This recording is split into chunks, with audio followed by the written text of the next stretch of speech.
Coronavirus vaccines have transformed the fight against COVID-19, but they have also transformed the personal finances of several individuals involved in their development, according to the People's Vaccine Alliance, a group of non-profits campaigning for equitable global access to vaccines, which includes the charity Oxfam. The pharmaceutical corporations behind some of the most famous COVID-19 vaccines, like the company Pfizer, for instance, or Moderna, they're making huge profits from the monopoly they have on these vaccines. And as a result, their investors and their CEOs are becoming billionaires for the first time ever. They include the chief executive officers of US pharmaceutical firm Moderna and the German firm BioNTech, according to analysis by the People's Vaccine Alliance. The alliance claims 7 other executives or investors involved with Moderna and the Chinese firm CanSino Biologics have also become billionaires. These COVID-19 vaccines were funded by public money, by taxpayers like you and I.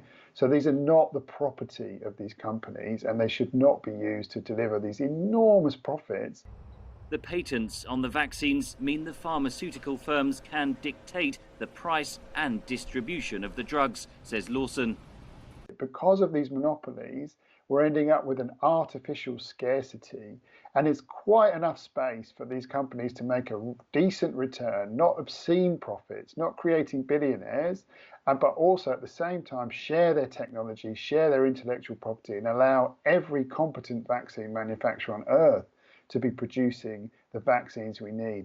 In a statement, BioNTech said that it had already increased its production capacity up to 3 billion doses in 2021. The firm added that patents are not the limiting factor to produce the vaccine, which is, in its words, a complex process developed over more than a decade. Moderna did not respond to requests for comment by the time of publication. Poorer countries are facing a dramatic shortfall in the supply of vaccines. The United States this month declared its support for a move to suspend patents on coronavirus vaccines, first suggested by India and South Africa. The issue topped the agenda at a global health summit held by the G20 group of industrialized nations in Rome Friday. In a joint declaration, the G20 called for voluntary licensing and technology transfers, but stopped short of supporting a suspension of vaccine patents.